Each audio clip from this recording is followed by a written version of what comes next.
Keep going. Swim! Keep Deadly Hurricane Dorian is pummeling the northern Bahamas with a 20-foot storm surge, constant rain and wind. Here you can see this group of people swimming for their lives towards shelter during the calm eye of the storm as it crossed Andros Island Sunday. It was a race against time as conditions would quickly intensify when the other side of the eye wall hit. Thanks for joining us tonight. I'm Dan Schaefer. Naja Sherman has the evening off.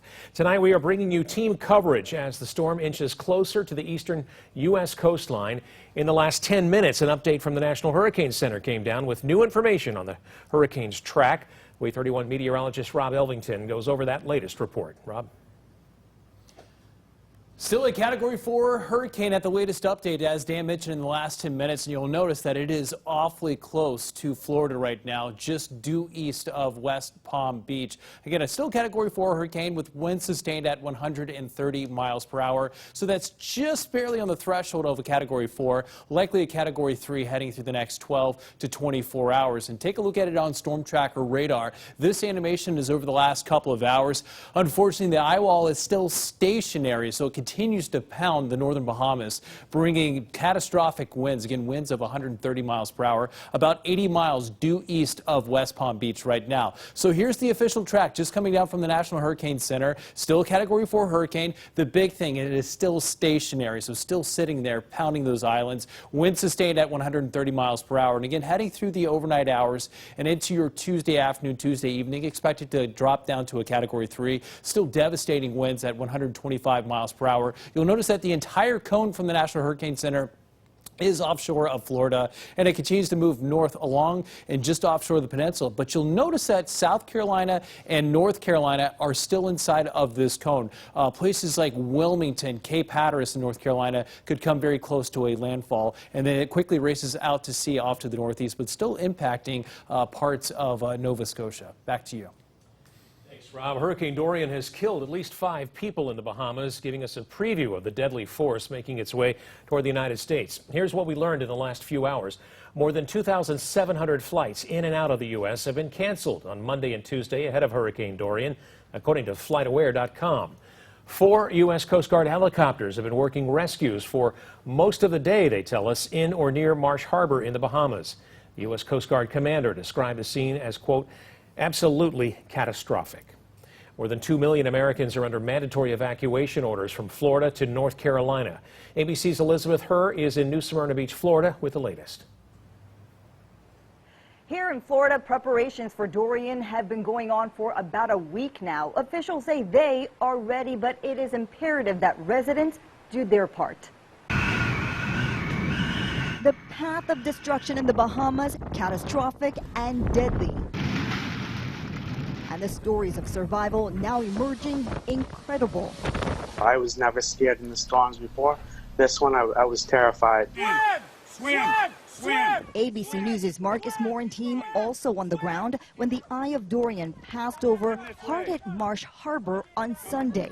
In this dramatic video, you see the moment they spotted 4 people yelling for help. Follow me, take your time. The group urged to swim over so everyone could shelter together. These scenes, a scary sight for the millions here in the U.S. from Florida all the way to North Carolina's Outer Banks as Dorian hovers just over 100 miles offshore. If you're in your mandatory, you just have to get out. In Florida, police are going door to door in evacuation zones. Patients at hospitals and nursing homes also being moved inland.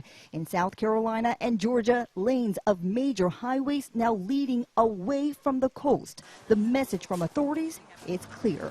Even with all this preparation, we still cannot stress enough that Hurricane Dorian remains a significant threat. Officials say they know some people might not be happy about being forced to leave their homes, but they say they are doing this to keep people alive. Elizabeth Herr, ABC News, New Smyrna Beach, Florida. Some people from Huntsville are communicating closely with their loved ones down in Florida. Risa Middleson told us that her family is located in Palm Beach Gardens and is preparing for the storm. Her family put metal shutters on their windows, purchased batteries, filled up on gas even though the storm isn't there yet. People are staying off the streets in their area. The water, there's had a lot of rain in Florida, and they've had to drain their pools and the local ponds. to prevent flooding because it's slow moving. It's going to be very wet. I think that their past experiences have prepared them more for this hurricane because they know how bad it can get. They were both there during Andrew, and my brother still remembers having to hold up windows from the wind because they didn't have them all. Mendelssohn's family tells us that they are only experiencing some rain and gusty winds right now, but expect that to change by tomorrow. A group in Decatur is asking for more volunteers and supplies to help the people in the path of Hurricane Dorian. Way 31's Cody Fisher is live at the United Methodist Disaster Response Warehouse, finding out what they need and how you can help. Cody? Dan, one thing people can do is bring extra supplies here to this drop-off box if the warehouse is closed. And right now they're asking for 20 by 20 tarps that will help cover holes in people's roofs caused by Dorian. Now, as soon as damage reports start rolling in, trailers are going to come up to this door. It's going to open up. Those trailers are going to get loaded with supplies. Now, the warehouse tells me they're looking for people to hook those trailers up to their trucks and take it to people in need. The United Methodist Disaster Response Warehouse is ready to ship supplies. We can leave tomorrow. They just don't know where they're going yet. It just depends on where and what severity the storm is. The warehouse is preparing for the worst. If it rides along the coast, we may see thousands of people with damaged homes. If that's the case, we will go to the area with the most need. Cindy Sandlin is the warehouse manager. She tells me every volunteer will make a huge difference during Dorian recovery efforts. If you're someone looking at volunteering your truck to the effort, they'll need to know how big it is. That way we know what your towing capacity is. So they won't overload a trailer. The warehouse tells me they anticipate a frenzy of activity when the damage reports start coming in. We will empty this place, ship all this materials to wherever the hurricanes hit, and then we'll start resupply. Now, if you want to bring some supplies here to the warehouse, this location is just off of US 31 here in Decatur. Now, the warehouse tells me that once those damage reports start coming in, they're going to finalize a list of truck drivers and the passengers to ride in those trucks to unload them once they get where they're going. And with Dorian expected to impact the U.S. sometime tomorrow, you still have some time to volunteer. Reporting live in Decatur, Cody Fisher, Way 31 News. Thanks, Cody. First responders from Middle Tennessee are already jumping into action to help assist with Hurricane Dorian.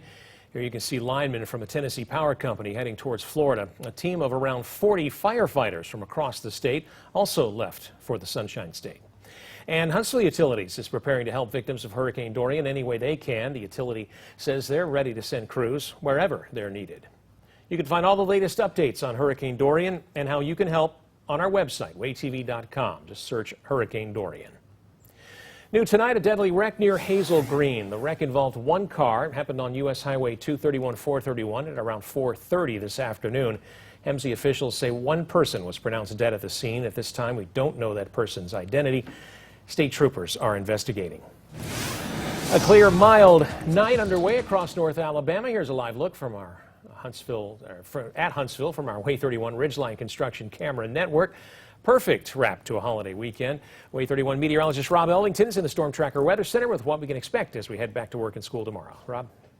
Not a bad start for your Tuesday morning. Temperatures down to about 69 degrees here in the overnight hours. Could see a little bit of light fog for low-lying spots closer to the water, but most areas seeing clear skies heading out the door for tomorrow morning. And a look at that forecast. Still going with mid-90s. Could see a few spots already challenging the upper 90s tomorrow. Better chances of touching the upper 90s by Wednesday, so it will be a warm start to the month of September. Of course, do not forget the sun protection. Burn time for tomorrow is 20 minutes, especially in the early afternoons, closer to solar noon when the sun is at the highest point in the sky. So if you're doing some yard work or just out and about, again, sun protection for tomorrow. And again, we've got some more heat on the way, but there's also some cooler weather on the way later this work week. We'll have the details coming up. Thanks, Rob. New tonight, now is the time to adopt a new furry friend. The Florence Lauderdale Animal Services is waiving dog adoption fees. We reached out to the shelter as to why they are waiving the fees. They told us the shelter is near capacity and want to get some of their adorable dogs into your homes. The waiver goes into effect tomorrow, lasts until Sunday. A woman luring children out of your home, how police were able to arrest her. Plus, a deadly plane crash in North Alabama, how the pilot died doing what he loved.